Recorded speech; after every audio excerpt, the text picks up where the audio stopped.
voters. Yes. Thank you for joining us on our special edition podcast for our road to the National People's Assembly that is happening in December. Oh, yeah. How are you feeling that you're about to end your whole second term? We don't know if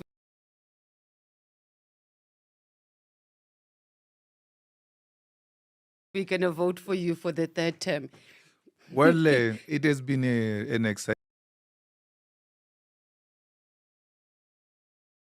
journey. The second term, you should know that you now are acting from an experience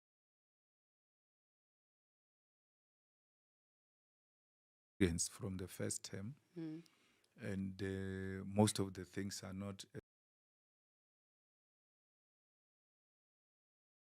as challenging as they could have been in the first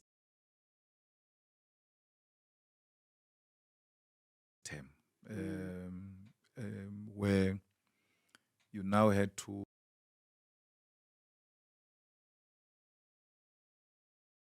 demonstrate sustainability, longevity, and demonstrate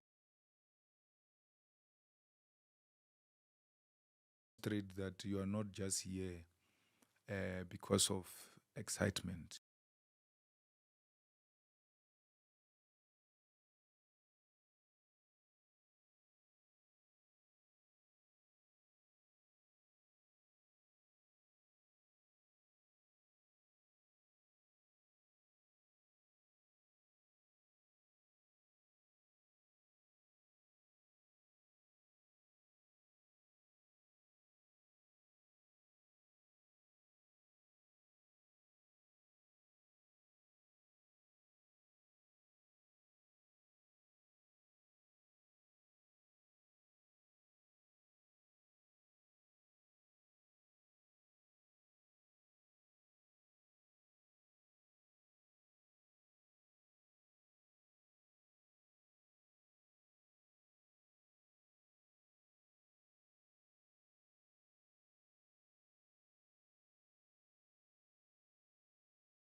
What are his views about South Africa and Africa, and what does this victory mean?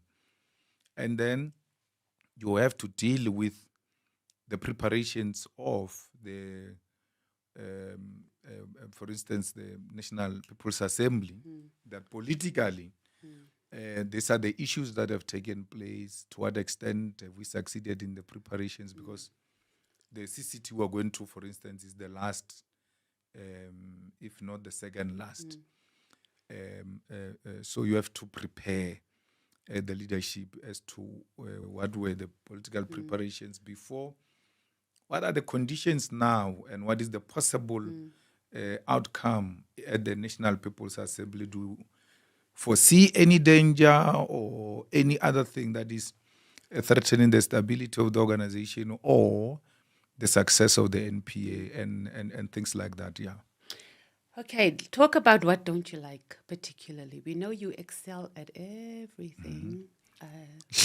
But what is it that's the one thing, President, that you like? Yeah, this one I got. Like, Well, I I can mean, have. Okay. I'm an all rounder. So there isn't anything that necessarily irritate me. I just don't like dishonest people Yeah, we know. because I'm forthright with my views, and I'm the kind that always says, but speak good about others and the leadership and the organization in private so that you don't have a difficulty speaking good about the organization in public, because if you are dishonest and you lie a lot in private, when you go take a public platform, those people that know your genuine views are likely to say, but who's this now? Who's speaking now? And all of that. So I should be able to, be honest with you, especially if we say we are comrades, we're brothers and sisters, because comradeship means brothers and sisters in struggle, means friends in struggle. I had someone saying brotherhood means gangsterism. Only those who come from a background of gangsterism will know. I've never chased my principal with a knife when I was still at high school, so I wouldn't know what gangsterism means. But I know brotherhood, comradeship, to be exactly that, that we were open to each other, we're honest to each other, we express our views genuinely and openly. It doesn't matter how robust the other side can come across, but you have expressed your view. And in their safe space, when they are alone, they will be able to make reflections of what was he saying actually, because it doesn't look like I paid attention. I always tell my wife that you guys don't use your power, because we don't have to agree with you or pretend to be listening, but you must know we are listening. So once it comes out of your mouth, you must know it landed in his ears. Whatever he does with it is his own problem. So never shy away from saying it, because they will know what you think and they will be able to make So why such don't you just reflections. acknowledge, yeah, I heard you, I'm thinking about it. Or just have a, because you do that quite well, President. Well, And later on, you're like, oh, so he did hear what I said when I dropped things. Absolutely. It's like saying to me, when I come to you to apologize and I do it in a Sesheo township, when you say, why can't you say you apologize? It's apology of a thug.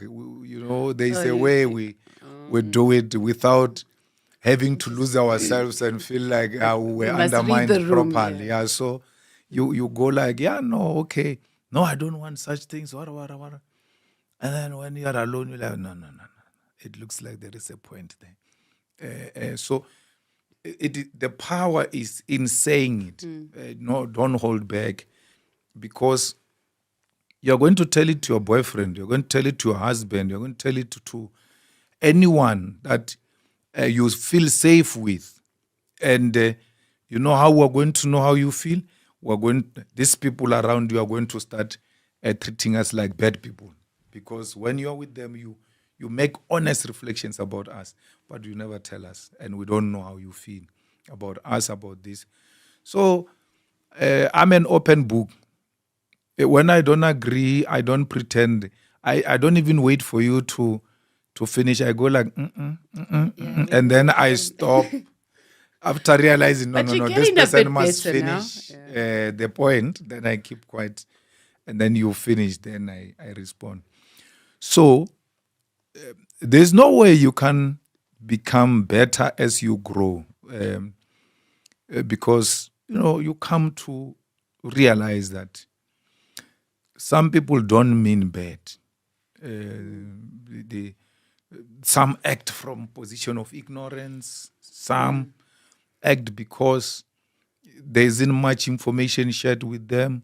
Some are genuinely better on this issue than you. And as you grow into this thing, you come to accept that we are not always right. We have to listen to other people and we have to take into consideration the views of other people. If it was not of us listening to each other, this organization would have died a long time ago. You know, the other thing that I despise with everything is laziness.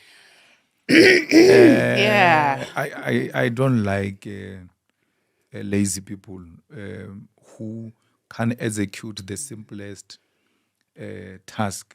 And I'm also a very much of a clean person.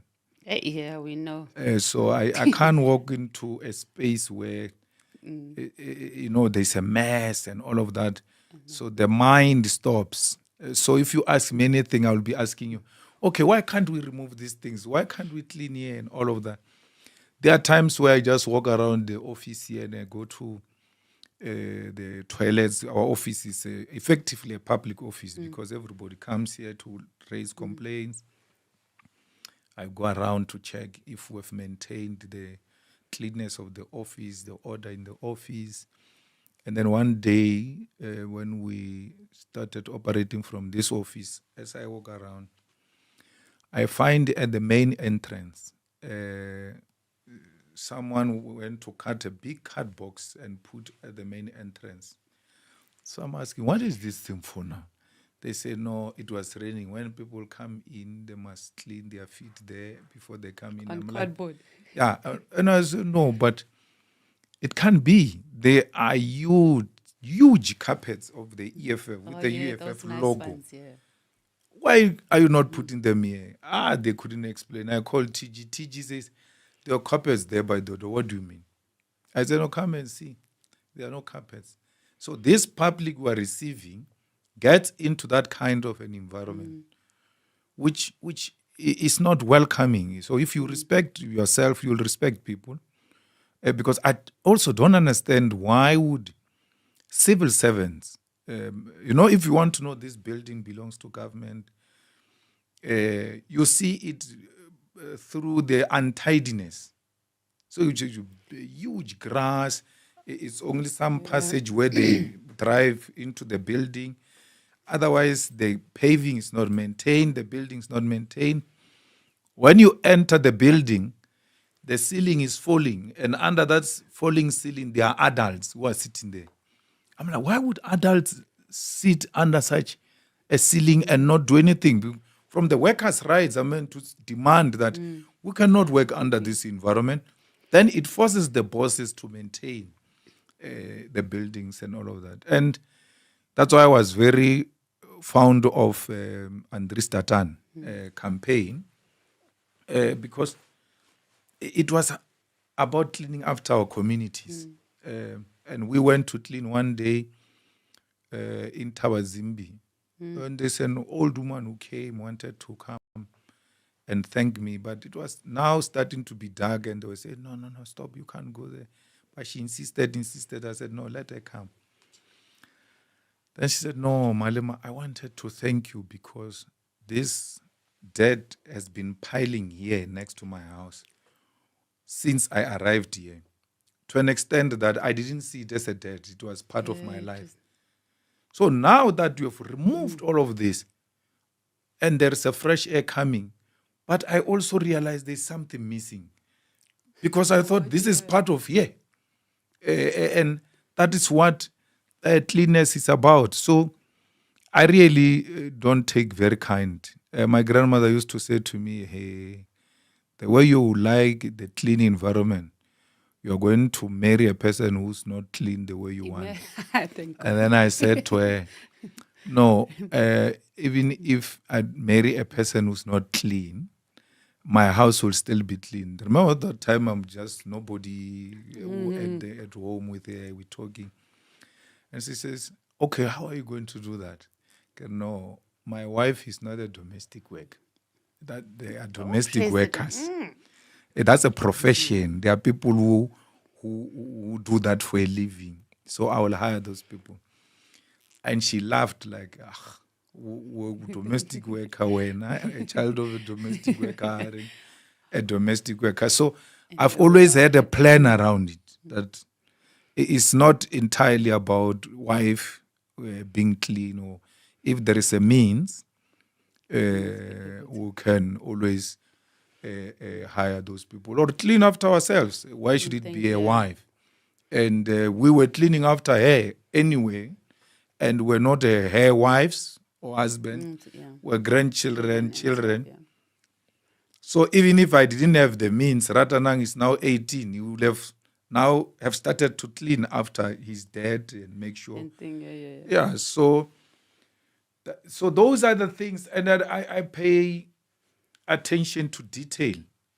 So minute detail. Yeah. So so when you say to me, come and look at this, you must know I'm going to look at that and see the smallest mistake. And not all, but if you go into a construction that was done by a construction company of a white person, you realize that out of the privileges and experiences they were exposed to, their attention to detail is much better than our attention to detail. Not because we're just clumsy or anything of that sort, but it's amount of exposure and experience and opportunities that gets to be given to us, because we may want to pay attention to detail, but we may not get opportunities to do that. And as a result, we get opportunities and then we don't do the most perfect work because of that kind of experience. So if I were to be born in the second life, I will try and be an interior deco. Yeah, I can see. Yeah, so those things, I can see you doing that. I'm more into Not those cattle things. anymore. No, cattle I'm doing now. Cattle I'm doing now. Don't want to take it into the second life. And I can still be interior and deco and do the cattle on the side. The cattle or farming, because that's land. Yeah, so those are the things that if we pay attention to, and will not all be the same, we'll be able to complement each other and succeed. And that's what you bring, I think, to the Central Command team and the team. Let's talk about building our fabulous building. Yeah. How passionate were you about it? Well, I was involved. And how hands-on were you? Where we came to identify the building. I think you were there. And we found some small unions renting the building and all of that. And they weren't paying our rent. And it was, I think this is two buildings that were joined. And then we chose this one and we started working on it. I was involved from the beginning, had an engagement with the contractor, with the architects and everybody else who was involved. Actually, the guy who's dealing with our maintenance here in the office, we took him from the contractor. Okay. Doctor was working for the people who were... So he knows everything because he was there. And when it was time to leave, I had a discussion with him. I said, you must stay. Because someone is going to say to us, where is water being controlled from? We won't know, and all of that. So that's how I was involved. I used to come here, sit on plastic chairs with the architect and the contractor to check progress and all of that. And remember, when we took over, and that's the beauty of property, when we took over, this property was half full. It didn't have the full complement of tenants. But we were collecting almost 300,000 per month at that time. imagine if it was a full complement and it was in good condition and all of that, would have collected clean 1.5 to 2 million, which I still believe the EFF must do.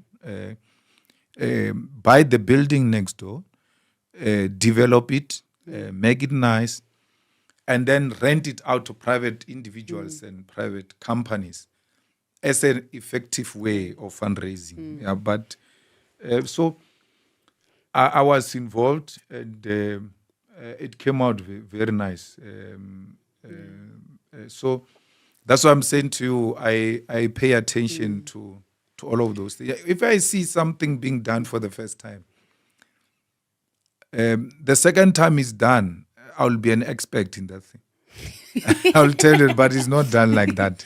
That's not how they do it. Yeah, so it's like, the sound system people. You find a person. You and sound. I don't even like doing sound check. I'm like, no. A person is doing sound. There are wires running all over. Some dirty speakers. In a very beautiful wedding, like top. But this guy of the sound just comes and mess up people's event. So I always say to them, but if you respect your craft, when you finish with the sound, you clean it up. There's even spray. You can spray it in the next event. Before you take it out, you spray it. It still looks new and decent. I know about spray. I didn't know. Yeah, and you always make sure that you put the cables in a manner that are not risky to other people's lives and things like that. But, hey man, you are in a rally or you are about to speak. Right in front of you, there are a lot of wires going all over. So your mind, instead of giving a speech, they start rearranging those wires. But if we can take that one, and as a there's result, some people who don't even see that, President. But I know you're I know. Just become people don't see that, and it's easy things like that which we can get them right and then be the best in our game. Yeah, and as the communications team, I think we appreciate that bit of you, because when we want things, we just know we can come. Absolutely. We want new cameras, we need color runs and stuff. When we're establishing this unit and doing these studios, we've always encouraged that, if there is the latest in the market, you comrades must be able to raise that. Yeah. We may not have the money now, but we know what communication wants. And we can't talk about state capacity, build state capacity, when there is no organizational capacity. So if there is something we use more often, why do we keep on outsourcing it? And worse, if you want the best quality of it, then you are guaranteed you are going to have to outsource it to white people.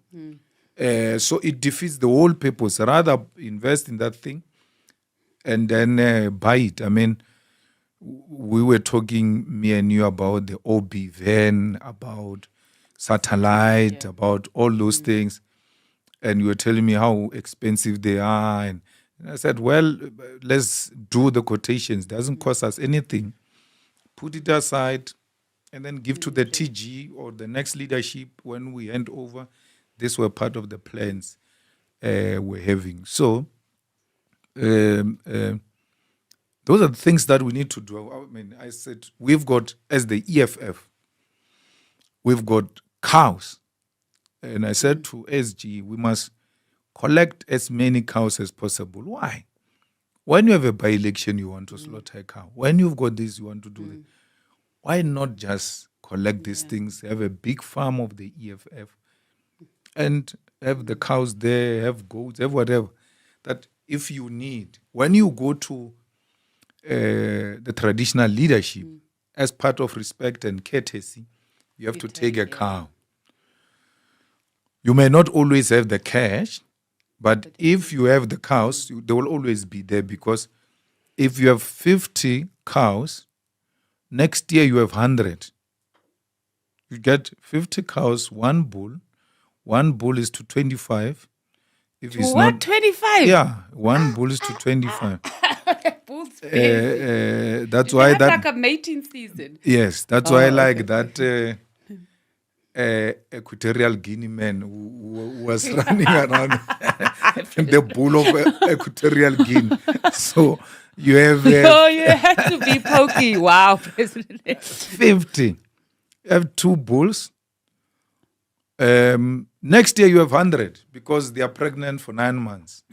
Next year you have 100. And before you know it, another year, by the time we finish a term of office, we have 500 plus. So, because that's what we use all the time. So it's not only with communication. The same with the organizational development. I said, SG, we need to, and that's where my interest is now. We need to have a membership system that is internally operated, which can give us information at any time. When a person says, I'm leaving the EFF, like some Paul Morlan was saying in Tshwane. And I said, but you haven't seen this guy in a long time. Can you check in the membership system if he's a member? We just went into the system. He said, no, this one is not a member. And when we said he's not a member because he lives a lie, he goes and fetches all membership deposit receipt or something. But in our system, we're able to say, we're looking for an engineer who specializes in water or civil, whatever. We should be able to say, in the membership system of the EFF, this is what we're looking for. And then it brings up those people. And then you take the adverts from Cape Town municipality and say, they are looking for a senior engineer, civil engineering or this and that. You take that advert, you put in your membership system, you send it to the relevant people. Then these people realize that this organization is resourceful to us. I said to him, let's do the membership system. Every time it's my birthday, I remember Vodacom sends me a happy birthday message. Standard Bank sends me a happy birthday message. But I don't get EFF. You're happy fighting birthday. with me once about So I said, birthday messages. You must have a system that is able to speak to that. Because every time Vodacom sends me a message, they know I'm a reliable customer. They did that, I think, once. Everyone was so happy. When they received the messages, they were posting them. Oh, my organization wished me happy birthday. I don't know what lapsed. So you do that. You build equally IT internal systems that are able to speak to the provinces, to the regions, sub-regions, and all branches of the EFF. You should be able to, when they show an area that children are crossing the river to go to school, by that name, you should be able to put it in the system. It must tell you is what so and so, the chairperson is so and so, the secretary is so and so, and then you communicate with them. Comrades, there is this issue. How are you dealing with it? And on, straight to the branch. But we want to operate as if we are our mothers and our fathers, the same way they operated, like a telegram and things are moving now. And then we have to move with the times. And the EFF, being an organization that is 11 years, led by relatively young people, it must have new ideas. It must be able to bring new way of doing things in politics and not the old way. I mean, meetings are now being held virtually and all of that. You are struggling with quorum when you want to have your meetings. Why is the virtual not incorporated into your current, meeting systems? You modernize the organization without losing organizational culture and political discipline. How do you use the latest, information to make our organization relevant and more relevant to young people? And we are favored because we are loved by students, we are loved by educated people, we are loved by middle class, and that on its own just means ideas. And we need to exploit those ideas. Move into that. Let's talk about our third National People's Assembly. Yeah. So you heading up our committee for that, the War Council. What was the first thing you had to do? Well, in any event that we prepare, which is big, I always make sure that I'm the convener of that preparatory committee because of what I told you earlier, the ability to pay attention to details. So the first thing was to do what we call a checklist of what are the things that you need to have a successful NPA. Unfortunately, we are from, second NPA, so we've got some experience, but there will be new developments which must be incorporated into the checklist. And from there, after doing a checklist, you then look at who can be part of the committee that helps to prepare this important occasion of the organization. After assembling that team, you remember you assemble, send back to the officials, the leadership for more input and all of that. And then from there, you allocate them individual responsibilities. You are responsible for T-shirts, you are responsible for banners, you are responsible for transport, you are responsible for venue, accommodation, this and that. So that when there is no shuttling, we know where to go. We are not all over. Who was dealing with transport? No, you know. That's your responsibility. And when you are lacking in that, we're going to see it even before.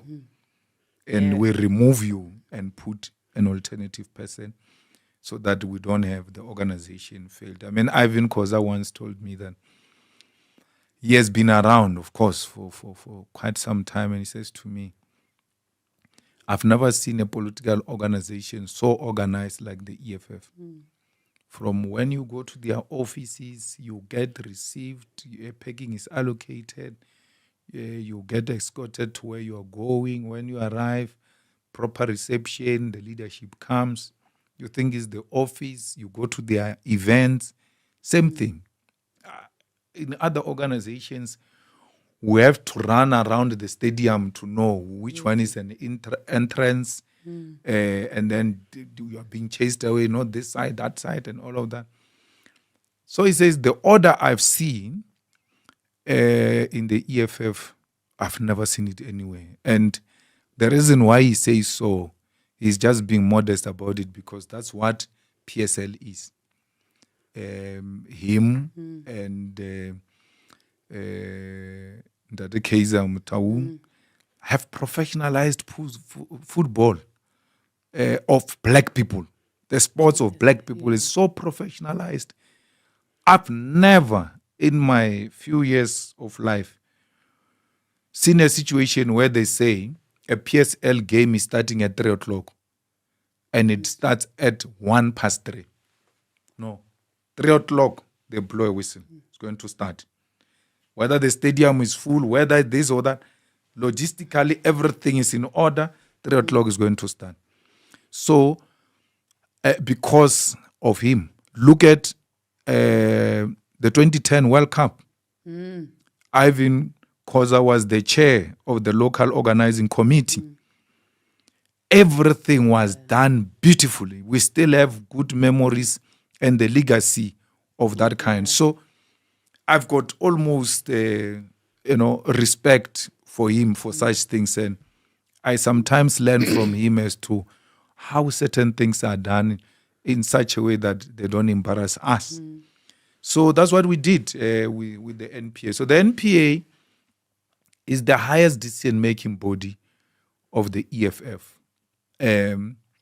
Only the NPA can change the constitution of the EFF.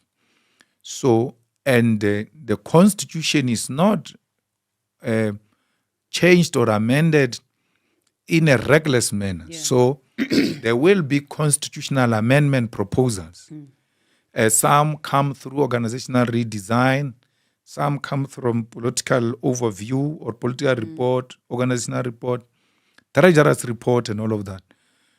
And then we say, okay, let's look at areas that can be changed. You can't change it being one province. You'll need 2 extra provinces just for that amendment to serve in the National People's Assembly, not to change the constitution. For it to qualify to serve, it must get 3 provinces or so. If we missed that and it gets to be raised from the floor, it will have to be a 2/3 of the floor that says it must serve on the agenda, not that we must amend. It must serve on the agenda, then the debate must start as to what informs this kind of a discussion. So, and then that NPA is done through the opening national anthem, then the prayers. And then from there, it will be a welcome address by the provincial chairperson.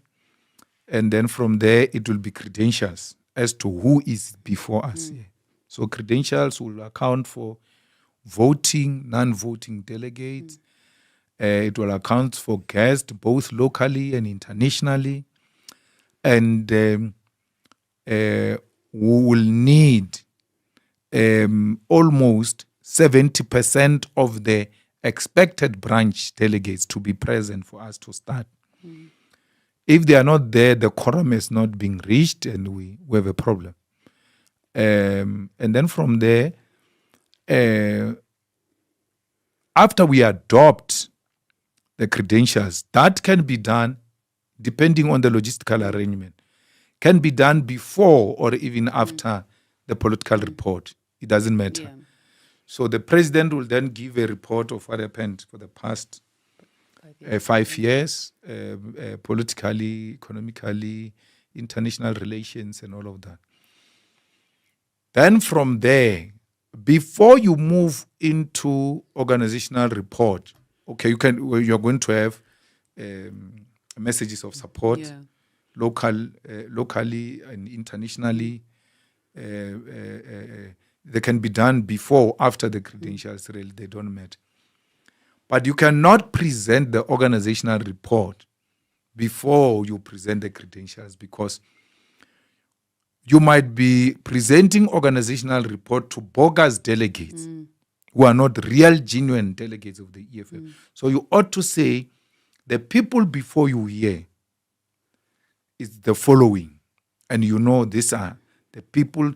Then the conference itself adopt those credentials and say, we are properly constituted. That's when you're going to present organizational report and treasurer's report, which both are done in a closed session. Because that's where members must critique themselves. When you critique your own organization, you are critiquing yourself. But if you do it in an open public space, they confuse that for internal fights. Proper. Yeah, they say, no, you see, they are fighting, they can't do what, debating. Or no, but you said you're going to build a school. Yeah, you didn't build a school, and you said, you must go if you don't build a school, we must not re-elect you. A freedom which they still enjoy, because we didn't build a school. If they want to remove us, they are more than free to remove us. But they must know that our term is effectively 3 years.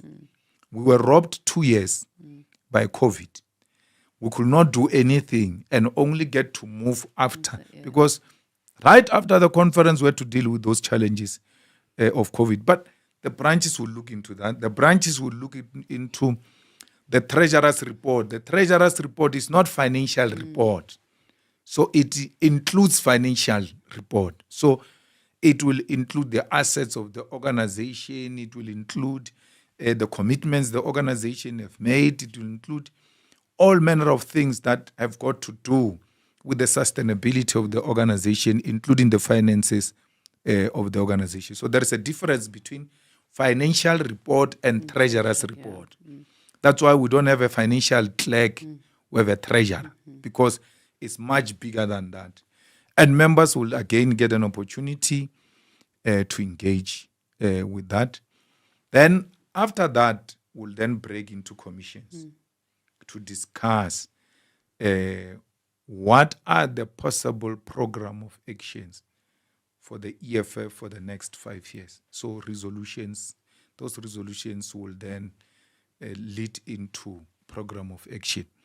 Because now you've got a clear idea of where you are. Taking it from here, how do we take it forward? And a lot of time is going to be spent on the commissions. Because that's why we break into smaller groups. And a lot of people are able to express themselves freely when groups become smaller and smaller. So we allow members to equally express themselves robustly and freely. The commissions are also closed session. So the media can come in to take pictures, photo op and all of that. From there, they have to leave. Only the EFF cameras will remain for archives. Why? Again, to protect the organization from a misperception that a robust internal debate means a fight. So we need to protect the organ. They must go out so that we remain boxing each other. And then when we leave there, we're done with our issues. We open the session for commissions to come and report in public, that which we discussed in private. But the manner in which we went about it is not for public consumption because it might be misconstrued to mean we're fighting. So you do that, and then you do elections. Elections is one small item that gets to be done quickly. And it takes so much of our attention. Yeah, for the media. No, for everyone who doesn't know how conference works, they are obsessed with that item. It's not the business of the conference. It's one of the business of the conference. So there will be an independent electoral commission that is going to call for nominations from the floor. That is done in the open. Media will be there and all of that. They will tell us through the numbers that we have adopted, through the credentials, how many do you need for you to qualify. And then you'll be nominated from the floor. And if that position has got more than one name, then it means elections. Elections are done in secret. Nominations are done in the open. Like in the previous NPA, we almost had a contestation between the two people who left now. They now pretend to be loving each other more than anything, but I had to come in between them and make sure I diffuse the potential tension and have a successful, NPA. And one of them, one of these people did not reach a threshold. And today they are the best buddies. And it's a nice thing to. It's not a nice thing. It's a nice thing to watch from a distance as to what is really going to happen on the other side, because we have had to manage it here, and a lot of people don't know what we've had to go through, because it had the potential to polarize conference and mess it up. But we had to prevail, and we did very well. So we have always exercised democracy. I'm getting goosebumps with you saying that, because that transition, President, I don't think it must ever go just under the carpet. But you had contestation from, and Deputy President, there was an acceptance. We went, not that evening. There was acceptance for Deputy President contestation. There was no threshold. There was acceptance for Secretary General, and there was no threshold. In other organizations, when such things happen, the conference collapses. People start singing songs against each other, pointing each other with fingers. And when we finished, the results were announced. Those who were contesting and those who won. Not contesting, those who failed to contest but had intention to contest, and those who won. We all went into a social evening all together. And if you were to look at what happened at night and what happened during the day when it was a bit tense, you'll be shocked. That's the political maturity within which we've handled succession in the EFF. From the first NPA. I mean, some of the people who are leading the EFF today were amongst the people who were burning EFF T-shirts at the first NPA. Mampuru. Today is the national organizer of the EFF. But because we don't punish people, we were corrective in nature, and we saw that they were expressing their own frustrations and all of that. Today they are here leading the organization. Imagine had we not managed that just first NPA with such maturity and navigated the dynamics of such NPA, it would have collapsed from the beginning. So we're going into this with a much more well-oiled machinery, and majority of which experienced on how to handle contestation and to tolerate one another. And then we're talking NPA. We forget that there's been so many PPAs. There's been so many RPAs. So all of these people now are now aware, because many of them were actually joining politics for the first time with the EFF, including you. Yo, I remember how you left me there to do that Joburg RPA. Do you remember? Yeah. I was But so mad with when you called me to join the EFF, I was on my way to Johannesburg, and I just received a call. And the lady is speaking. I'm like, yeah, no, I want to join. Let me come back to you, all right? Okay. When I drop, I tell the person next to me, there's some white woman who called me, yes, says he wants to join the EFF. Can you see the infiltration is starting now? Until I met you, and I was like, oh, it's not a white woman. So from that to now, we don't get in a shocked manner. We are going through a particular period as the organization where the organization cleans itself, renews itself, and there's nothing you can do about it. And we want, in one of the political overviews, that it is going to be a year, there's going to be a period of madness where people act in a crazy way and you're all like shocked. But it's called a political season. It's a political season of madness. It comes and goes. And if you are not careful or grounded, it will go away with you. So it's like a festive season.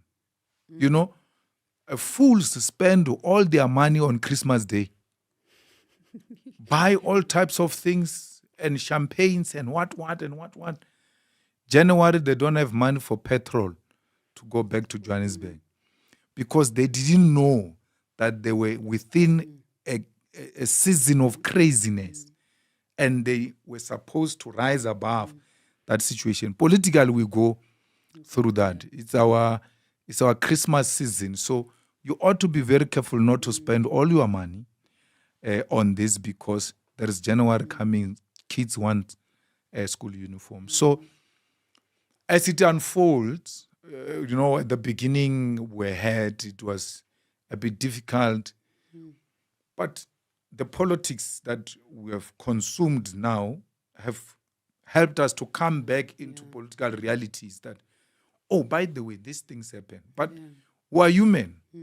We ought to go through shock and pain at first before political consciousness kicks in. So it's like how you deal with racism. If a white man was to walk in here, all of us in this room, our body language is going to change, that the real person has walked in, until your consciousness comes back. Man, what do you want? Can we help you? Because we're brought up to think. So we need leadership that is alive to those things. So, and we need a membership that is equal to the task. Not a membership that every time that which the leadership has warned about and prepared us happens, we become extremely shocked, like we've never been warned about that. Like we have said to the membership of the EFF, we coexist with them. They are amongst us, and we're not going to do anything to them, even when we know they will on their own leave. As that happens, you forgot all of that speech we have given. You remember the moment now. So, to engage in a revolution is the most difficult task. And it depends on longevity. The success of the revolution depends on how long are you going to sustain this thing. Because you must not suffer from political masturbation. And you think revolution is like masturbation. It's coming. You're doing hand movements, Yes, President. there is no You're such. gonna write And the this revolution, no, you don't edit nothing. The revolution is never like that. To rate it. No, you can rate it, but joking. the revolution is not. You have to work, and you have to go through this. I ask all the time, had we not had Nelson Mandela agreed to the conditions which were given to him when he arrived in Robben Island, we wouldn't be where we are. Because they said to him, we can release you. The only thing that you have to do is to denounce the revolution. O.R. Tambo, in exile, can't live a normal life. The whole successful black lawyer throw away his career for us to be where we are. He never said in 10 years, in 20 years, in 30 years, if this thing doesn't happen, I'm throwing it away. No, he stayed the course. And here we are. Winnie Mandela, the woman that fought and kept the fires burning when our leaders were in prison, when our leaders were in exile, when our leaders were underground. She kept the fires burning, got humiliated, violated, harassed by the police, never gave up on the cause, got arrested and put in an isolated cell alone. She tells you a story that to a point where she was starting to explain to the ants, because the only thing that was moving in her cell was ants. She started talking to the ants. She never, in that conversation with the ants, said, I'm going to quit this thing. The minute they opened the year, I'm going to quit. No, she became more resolute. And what is even worse about Winnie Mandela is that when democracy came, the violation continued. The humiliation continued. The people that she thought were her comrades isolated her and dealt with her to an extent that they even wanted to imprison her. So we grew under her, we respected her, we saluted her, the woman we named this building after. But at the back of our minds and in our hearts, we always knew that Winnie Mandela is hated by white people. She's not wanted, but people misunderstand her, she's correct, because we're fed that lie.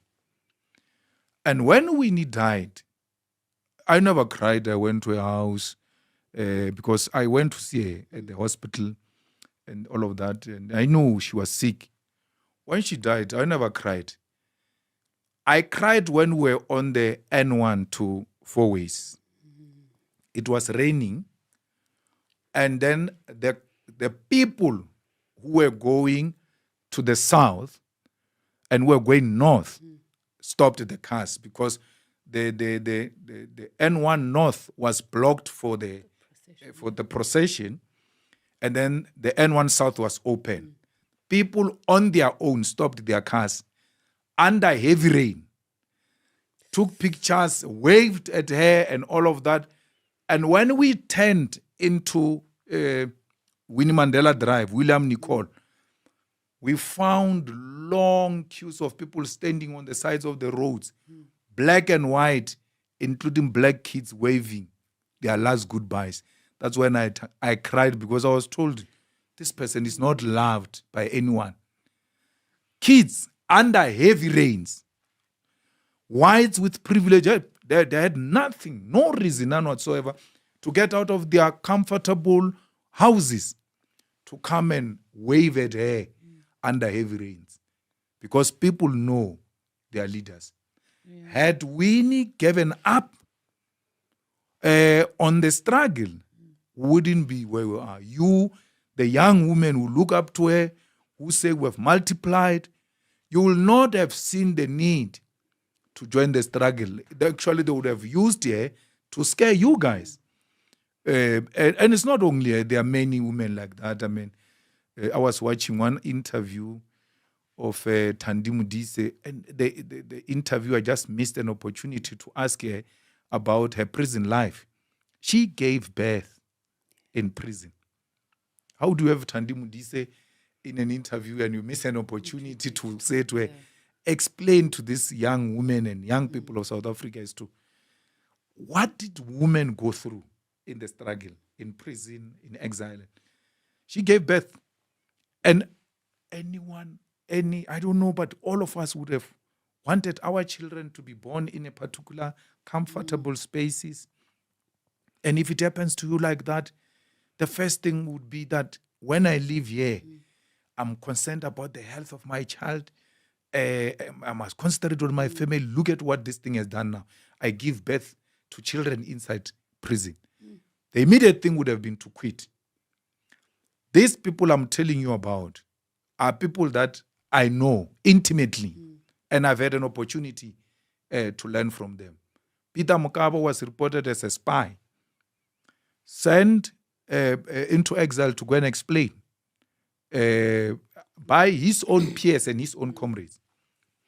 And without any amount of evidence, he was just painted as spy, and then Stratcom went on him the same way they went on Winnie and all of that. And the leadership in exile could not find any evidence. And therefore, they released him. But what it meant to say Peter was a spy to a point where he had to be called to exile to come and explain. If he was found guilty, he was going to be sent to Quattro and he was going to be executed, because the ANC was executing its own, that it has declared sellouts, spies. So Peter knew the price, that I don't even think they had any investigative capacity. Now they just look at you, take a like on you or take a dislike on you, and say, this one must go to a firing squad. Peter could have been killed. Even with that humiliation, violation, he continued the struggle. To a point that, like Winnie, he died without being anything significant, despite the fact that you cannot talk the history of liberation in South Africa and take out young people, especially from 1985 until the unbanning of the ANC. And that happened under Peter Mokaba's stewardship. He was a leader of that youth which O.R. Tambo called the Young Lions. So when you look at those people, you just know that it is bound to happen. And this madness must not consume you. But we're human beings. Do you have a family support? Do you have comrades who support you? Otherwise, they can consume you. And you drown in alcohol and drugs and all that, those types of things. And you just become one of those people who were once there. Yeah. I don't know which question I was answering now. You answered a lot. No, but we were talking about NPA preparations and our transitions from first and second and third and all that. But also, I think it's important to note, like, the media, and the paid media actually have been... we're collapsing. Yeah. And it's not the first time. We were collapsing the day we were formed. Yeah, and then 2014, immediately after our MPA, we were collapsing too. Remember, they were like, your financial, your bank accounts. And it was so. And we then must just, we have a historical account. there was of, some person who worked in your office Oh, yet you who stole the bank gave out the statements and balloon. what and yeah. and gave it, and So, it was supposed to be the that end of and it. and what is interesting that you're bringing that up. Actually, it was Gaten who was And pushing that narrative of us dying with Andy. with Andile Mqitama and those bank statements. Interestingly, it's the same Gaten now who says what Zuma has achieved, what all of us failed to achieve in the past 10 years by finishing this EFF. I'm like, but this loser is nowhere anywhere close to us politically. Not in maybe gangsterism, which he says is good at, or those things of prison and all of that. He might be good on that one. But politically, he is no one. And I understand Gaten's problems because, he pretends all happy. Everybody gets confused to say the happiest minister in GNU. He smiles and all. But if you look deep into him, he's using that to close down his own traumas. I mean, if you want to know how Gaten thinks, there is no way. Prison has got its own traumas. For sure. You go and look at, you listen to Gaten, and then you go and look at the podcast of Scheme GP where he interviews ex-prisoners. And they explain those traumas. You're like, huh? There's no way this one survived those things. So he pretends to be happy, but as he sits home alone, his demons visit him. And he wish he was like us. He will never be us. He's nowhere close to us politically, and he's no one to declare the death of the EFF. I mean, personally, there's your research back office must go and find that picture. There is a picture of a coffin carried in my township, written, "Rest in peace, Julius Malema." And that was what hurt my grandmother the most, that how do people buy a coffin for a person who's still alive?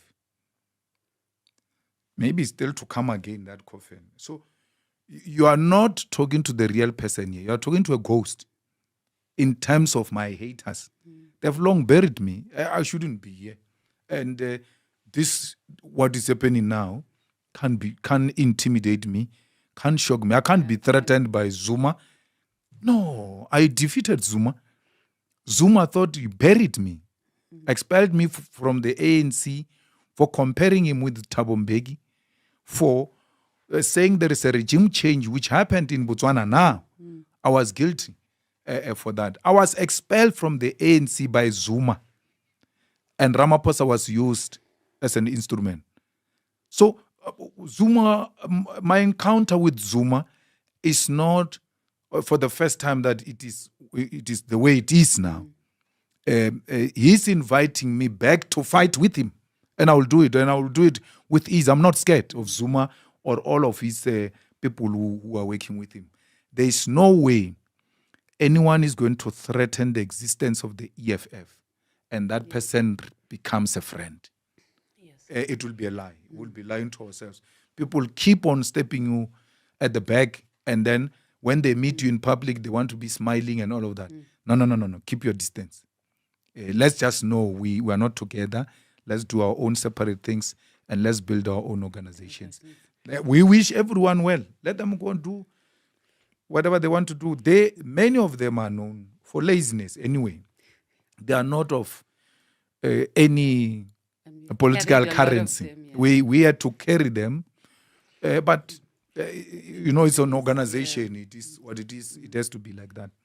And what is very unfortunate, this thing is staggered. So, because if it's done at the same time, it will not be newsworthy. It will be that week and it's done. So it's done every week.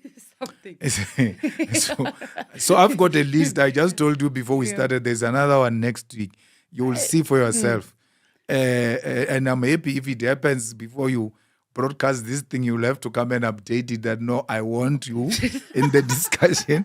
And this is the real situation. So everything else that has been happening, I've been aware of it. And I was only shocked by Floyd, but the rest never shocked me. Some have even went to ask in Parliament, if they leave Parliament now, how much will they get? And the most stupid thing, they even asked my PA in Parliament to go and check for them. What is their package? They tell Pendu, go and check.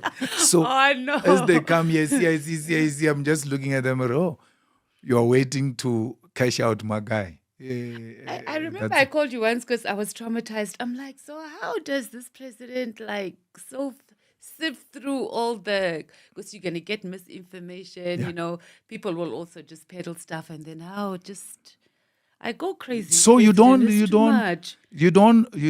and that's what political maturity means. You don't go on a witch hunt.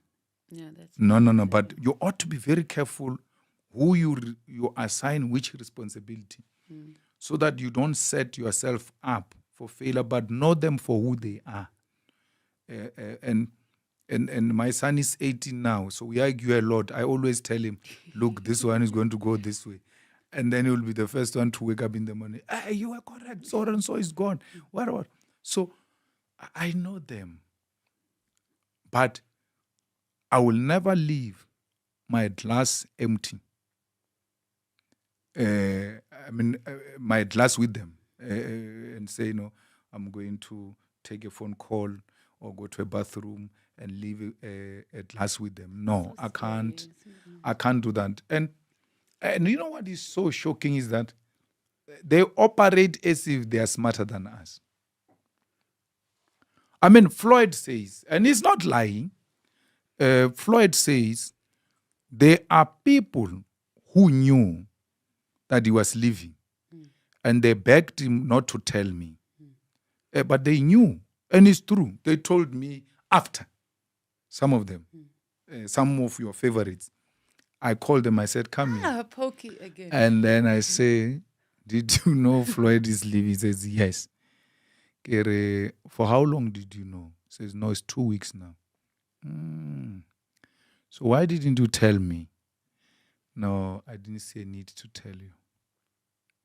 And then Floyd gets asked the same question. Why didn't you see a need to tell Julius? Says, they respond the same way. I didn't see the need to inform him.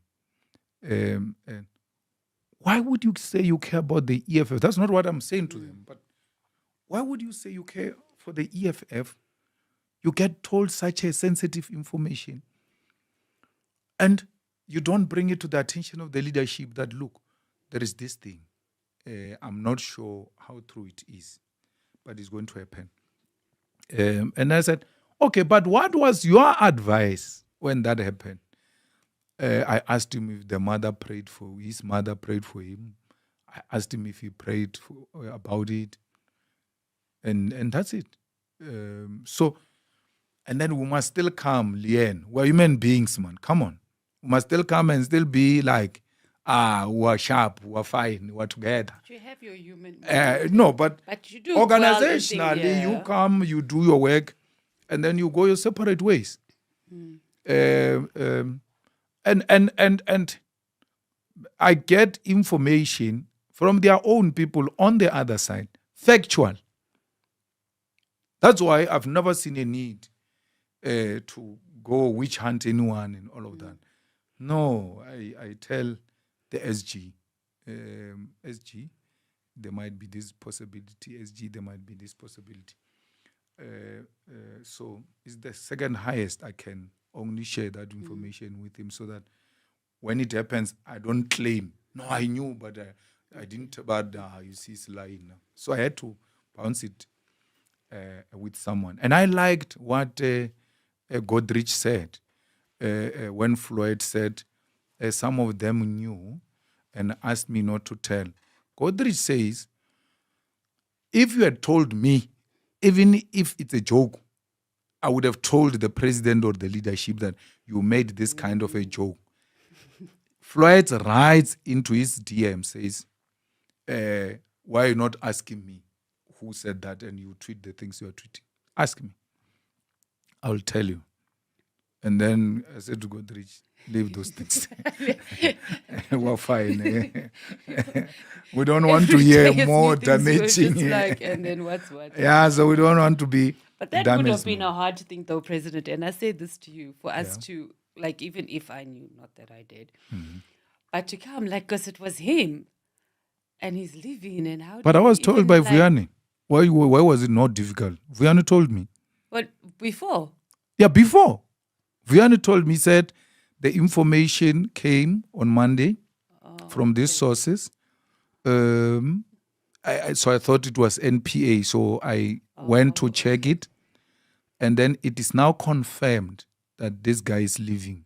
You're going to be receiving a letter in the next few hours or so. As he speaks, I open my phone. I put him on the speaker and I open my phone. Floyd's letter is in my WhatsApp. I was told but by if Vuyani. it didn't come, would you have still been sure? You wouldn't have felt like, okay, this. I would have confronted him. Oh, okay, yeah. Because you know me, you can't lie. Yes, we know. I even call immediately. I said, Leanne says you are going to MK. So you even called me and asked me if I was crying there in the meeting. Yeah, I asked you because Floyd says there were people who were crying. So I don't know who was crying. And I'm the cry baby. Yeah. I was suspect number one. Okay, President, let's just finish. Are there any amendments that you are going to raise that you'd like amended in the Constitution? Or do you think that we should amend? I've seen a lot in the constitutional, in the organizational redesign. But the one that I feel strong about is the one of regions. I don't see the need for regions because the regional leadership just carries its weight around. But it doesn't have the immediate constituency or a responsibility to deal with. And most of these people who are called regional chair, regional one, are actually not known for their political activism where they come from, in their sub-regions and all of that. They are just good lobbyists who move from their sub-region to lobby other sub-regions which don't know them and their behavior. Then they come and call themselves a region and elect a factionalist of note to be a regional leader. So why not just bring everything into sub-region? Because if you say, or a zone, if you say Polokwane sub-region, we know each other. We know each other. We know the Mangwen cluster, Muleji cluster, Sesheo cluster, Matala cluster, and all of. We know each other. We're here. Our local dynamics are almost the same. There's no water in Polokwane. We all don't have water in Polokwane. And when we fight for water, we know who are the people here who are leading us to fight for water and all kinds of things. So we inherited the ANC structure as is and did not make amendments and take what worked for the ANC and what did not work for the ANC. So I think the sub-regions will be more effective because they will have direct contact. Of course, from the provincial command team, there will be people who are assigned to a particular region to look after all those sub-regions there. But this thing of just moving around thinking you're going to be a mayor, you're going to be a councillor. Your metros are going to fight. Yeah, it's good, but let them bring it on. Because even in the metros, we've got zones. Yeah, we do. So we will operate through zones. And if you are a good leader, it doesn't matter whether you are region or province or anything. We can do that. You can always be a leader. Okay, thank you, President. Let's talk about, just quickly, conferences. Our delegates stay until the end, and they even come to our closing. Well, for the past two assemblies we have, we don't see that in other political parties. What do you think? Our delegates are inspired. they are energetic, they are political, they're looking forward to see what is the outcome of the conference. Not only the conference, the rally. Most political parties, their rallies struggle to correct, and then when they correct, once they start, people leave. When the president speaks, it's even worse. But with the EFF, there is no such a thing. And we're coming second after ZCC.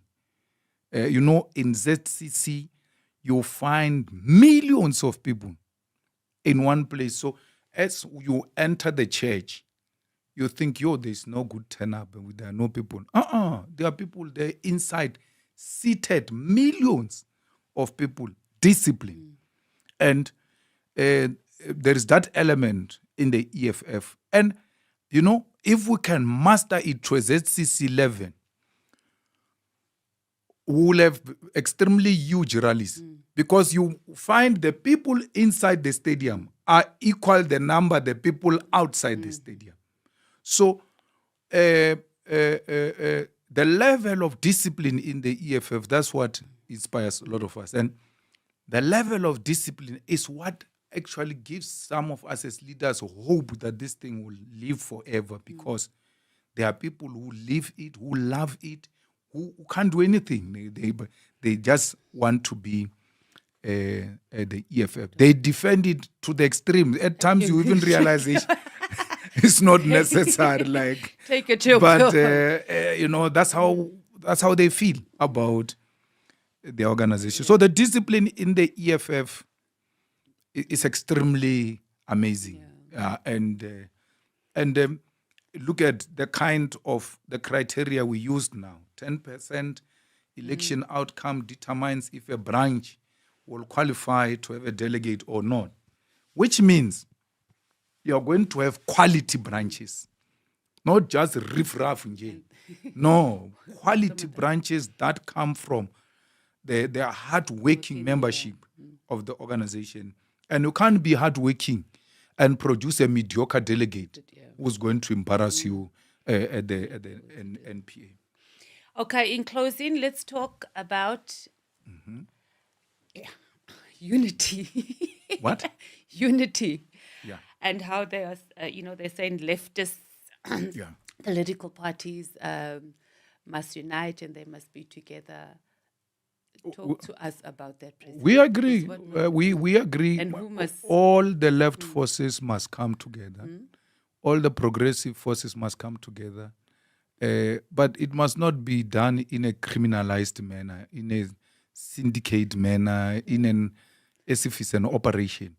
You know what I like about Dali is that there was a meeting of the opposition parties which was called by Zuma. And I said, I'm not going. So I asked Floyd and Marshall to attend the SG. They went and Dali was there. Dali went to make a presentation of a paper in that first meeting where he said the EFF must close down with the other parties and then form something under Zuma's leadership. I mean, things happen the way they happen. I mean, Floyd and Marshall, you know him, he's just there and he speaks when it is necessary. But Floyd is the one who was leading the discussion. Who said, no ways, it's not going to happen, and all of that. And then he comes back extremely shocked that Dali is not only proposing it, he has written it down. He has had time to think about it and wrote it down. So I said, no. So then we agreed that we must meet, all parties must go consult their leadership, blah, blah. What is our position? I said, but that's madness. We can't do that. We closed the EFF to Zuma. Not 1 year. It was not even formed at that time. To what? Like, to do what? I don't understand that. Then perhaps Dali realizes they are not doing a good job. He comes himself to me when they were all there as the officials in the 5th floor. He says, no, he wants to see me. I said, no, sharp, come. But I knew what he was going to tell me. So I brought Floyd and I brought Marshall into the meeting. And then he said that. He says, so I told him, no, it's not going to happen. I don't agree with that. And there's no EFF that is going to close shop. In his skillful way, him said, okay, plus we're late now in the elections. Maybe after the elections, we can engage about it again. I said, no problem. And then, again, Floyd and Marshall went back to the meeting to give their party structures a position. They came back and said to me, the president of ATM, Zungula, said, of all of us here, parties, the only party with a national footprint, which is properly established with machinery, is the EFF. Let's collapse this thing. Let's collapse all of us into the EFF. Olomisa was in that meeting. That president of the PAC was there. I don't know if Carl Neos was there or what. They were all there. I still refuse. I said, I'm not going. I'm not part. I don't agree with that. And then, that's what they said. Zungula is the one who said, actually, the EFF is the way. Then Zuma responded and said, no. Can you imagine an old person voting for EFF? These old people will never agree to vote for the EFF. And he told them the footprint of how if we come together, we're going to get the votes from where and all of that. And then after the second meeting, we came back. Then they said, no, Zuma wants to see me. 4 eyes. I said, no problem. I'll go. Dali says he's going to come, but I already know what Dali is up to. So I bring Vuyani. I said, Vuyani, let's go together. Now, when we entered the meeting, President Zuma asked me to stay in the meeting with him. And then Dali and some other chubby guy, I can't remember what was his name, but he came from President Zuma's side, and Vuyani asked them to excuse us so that we can have a discussion. So I remained with President Zuma. He started making that presentation and all of that. But Floyd told me that in the first meeting, Zuma addressed them for 3 hours. In the second meeting, it was relatively better. He addressed them for 2 hours. So I said, how do you allow that? They say, hey, we're thinking maybe General will stop him or something. Hey, but we sit there and just listen. I said, no problem. So when they said he wants to see me, 10, 15 minutes into the discussion, I interjected him because I was, at the back of my mind was like you're not going to address me for 2 hours. It's not going to happen. Not 3 hours. I said, no, Baba, but I was thinking, you endorse the EFF. And then after endorsing the EFF, we'll have a proper discussion because we are now late, just on the eve of the elections. And then we can talk about what are the issues that you want us to take up in the immediate and all of that. And then he said, well, it's too late because I'm launching a party on the 16th of December. And I think we're like 2 weeks, 3 weeks before that. Hard luck. But let's take up this discussion after the elections. The meeting ended. If it took long, it's 20 minutes. We're done. And then we opened the door for those guys to come back. They were all like, so quick. I was like, no, we know what we want. Because it was not going to happen. And I don't regret our position that which we took against President Zuma at the time. And this I asked Floyd if he thinks he has forgiven us for what we have done to him. I don't think he has forgiven us for that. And it doesn't matter, but we were not misled. We're not misled. Everything else we articulated, it was a correct position of the EFF, and it remains the correct position of the EFF. Having developed those positions around Zuma as the EFF, we now say this guy must now be our leader. We can't agree to that. We can't agree to that. So, and that's the thing I respect about Dali, because he has been open about it. He has been speaking about it, and one day, when I write a book, I will have a lot of stories to tell, even on how Dali became Zuma's lawyer on on some of these matters. So. So this morning, when I woke up to the news, I was like, "It is what it is." Yeah. So he has sent me a message.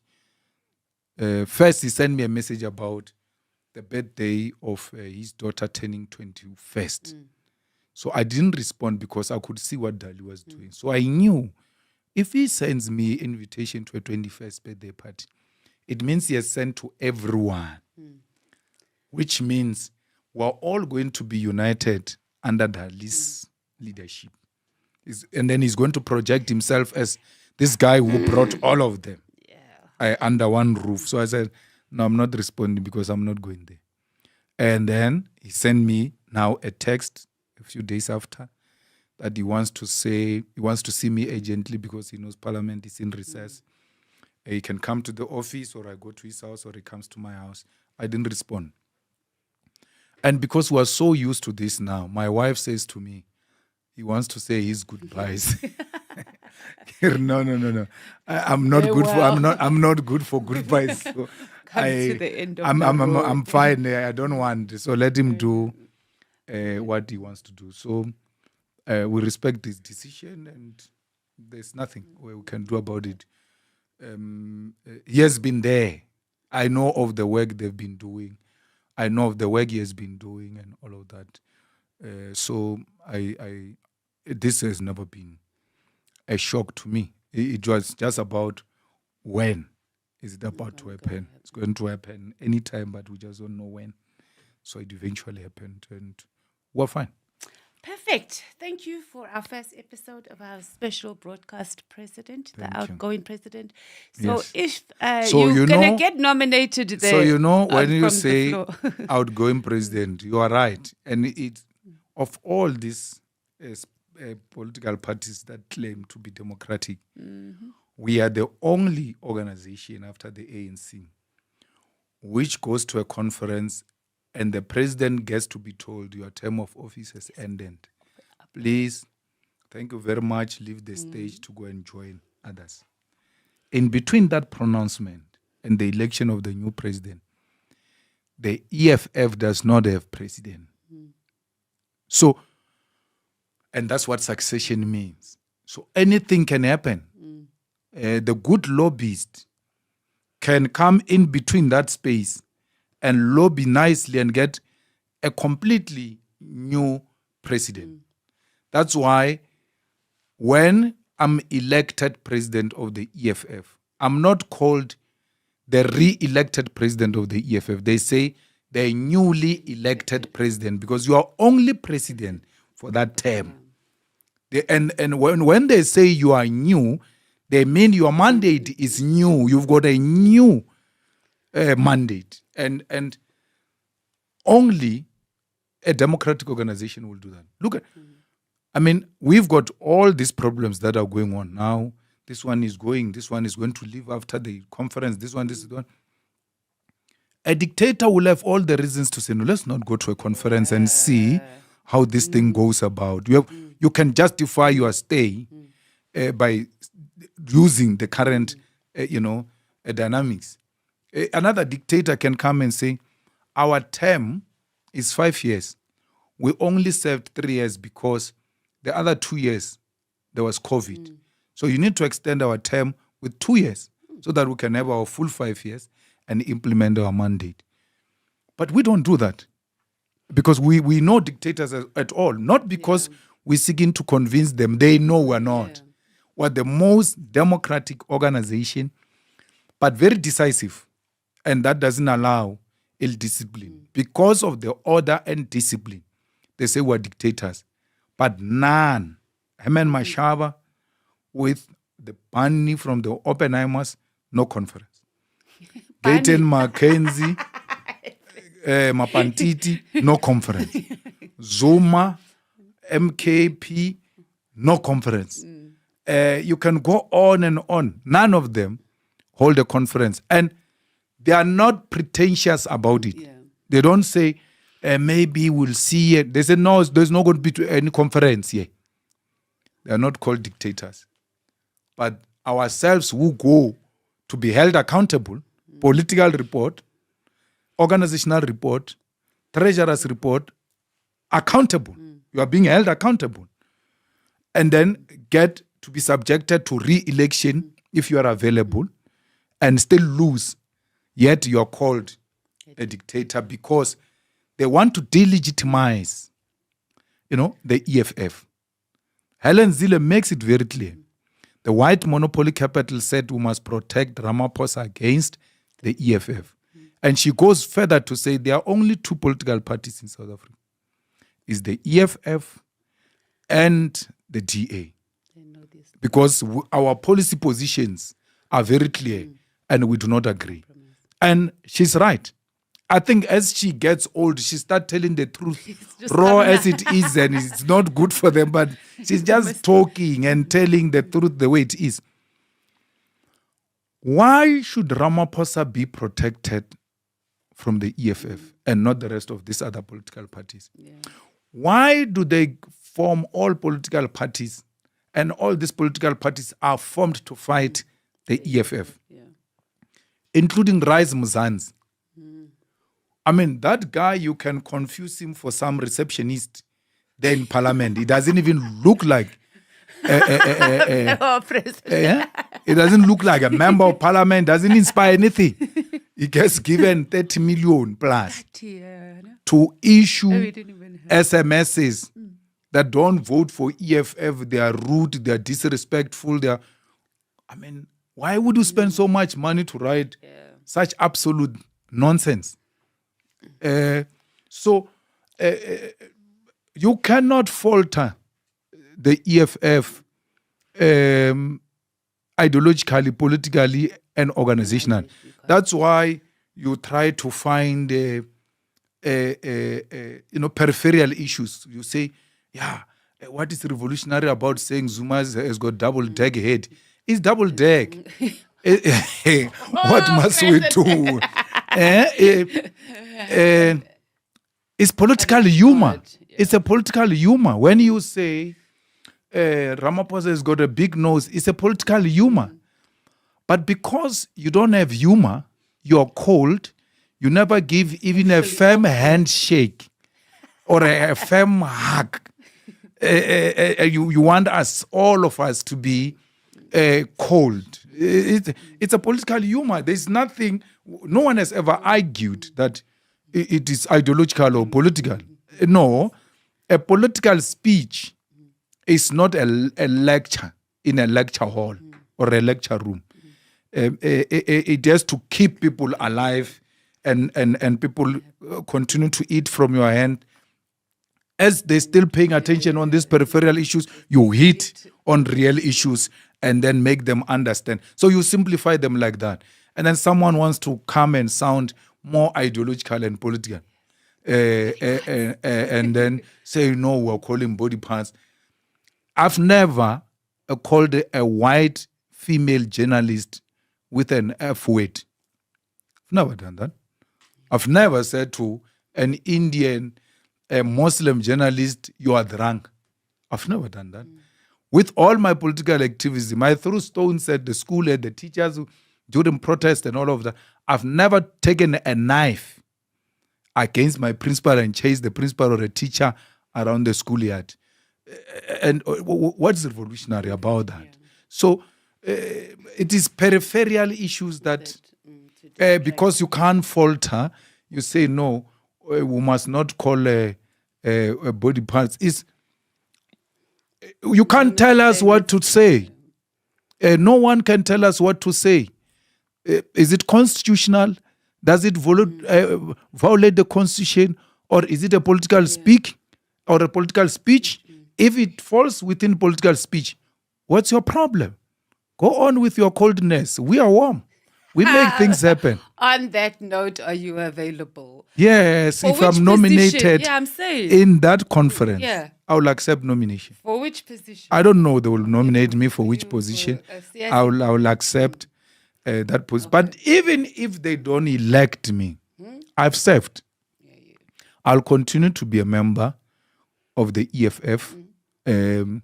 I'll go back to my farm and do farming, which I'm doing now as a student part-time. I'll do it full-time then. Oh, I didn't know. Not a student as in a I thought you there registered. doing No. agricultural thing. Oh, you mean So whatever. That's why I don't professionalize it in that sense of buying quality Bonsmar female cows, Bonsmar bulls for this much. No, I buy cheap because I'm learning, so that when I leave, I've got something to do. You know why politicians stay until they're 82 years and 83 years and can't look after their grandchildren? It's because they don't know what to do after politics. When you ask them to leave, they ask you an honest question. Where must I go? Hey, what am I going to do after this? So I don't want to have that problem. That's why small, I'm learning, so that by the time you, comrades, say it's time to go, I know where I'm going. So, and another mistake we make, not you, mistake we make, is that you get a pension payout when you leave, and you start farming with your pension money, which means you start learning farming with your pension money. By the time you perfect farming, the money is gone. Because how do you start with your pension money? The pension money is not for that. You must learn it now, gradually as it goes, and then over a period of time, when you go on pension, you know I'm a G on this subject. I can pay attention on this issue. So I do that because I'm not going to die EFF president. The young ones are coming to take it over. And it will be, it's so exciting, watching Naledi, watching Sihle, watching our councillor there in Mpumalanga, Mafia.